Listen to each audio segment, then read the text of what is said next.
প্রতিবেশীর বাড়িতে টেলিভিশন দেখতে গিয়েছিলেন ৯ বছর বয়সী এক শিশু।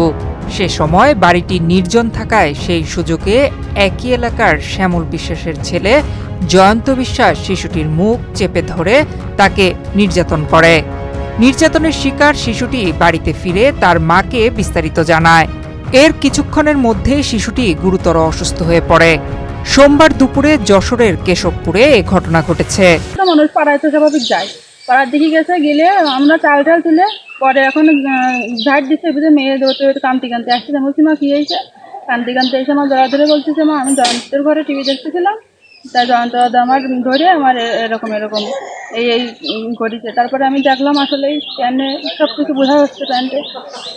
তারপরে হচ্ছে কি মেয়ে কান থেকে ব্যথা করতেছে, যন্ত্রণা করতেছে, ছটফট করতেছে।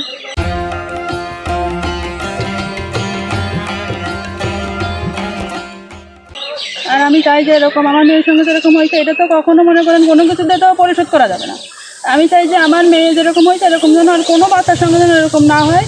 আমি একটু শাস্তি চাই, আমি উপযুক্ত শাস্তি চাই। আমি ধান মারা করতে গিয়েছিলাম, সেখান থেকে আসি আমি বাড়ি এসে বলে চাল তুলতেছি। যখন আসি আমার মেয়েটা কানতে বলতেছে যে জয়ন্ত আমাকে এই করেছে।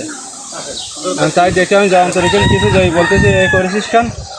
তা প্রথম বললো না, তারপরে আমি আসার সাথে সাথে বলতেছে যে করেছি, ভুল হয়ে গেছে। আমি এইটার যাতে আর বাংলাদেশে এরকম ঘটনা না ঘটে সেই বিচার, আমি সুস্থ বিচারটা যাতে যা হলে হয় সেইটি যেন আমি পাই। বিষয়টি জানাজানি হওয়ার পর স্থানীয় লোকজন পুলিশকে খবর দেয়।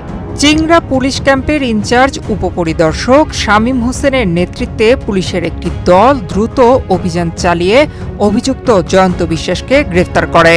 অন্যদিকে ভুক্তভোগী শিশুটির শারীরিক অবস্থার অবনতি হয় তাকে চিকিৎসার জন্য দ্রুত হাসপাতালে পাঠানো হয়।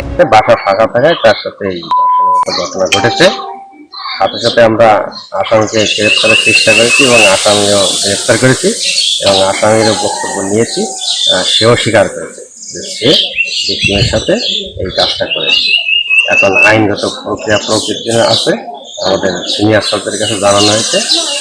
আশা করি দেশের যে প্রচলিত আইনের যে শাস্তি আছে আমরা সেটা ন্যায় বিচার দেওয়ার জন্য সর্বদা চেষ্টা করব। তবে অভিযুক্ত জয়ন্ত বিশ্বাস দোষ স্বীকার করেছেন। কিভাবে কি করছো বলো? এটা ইয়ে করেছি, তারপরে কারো চলে মানে কি করেছো? ওইটাই করেছি।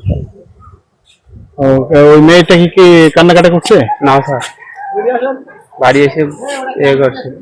বাড়ি এসে এখন করছো কেন বলতে পারি। এ ঘটনায় নারী ও শিশু নির্যাতন দমন আইনে একটি মামলা দায়েরের প্রক্রিয়া চলছে।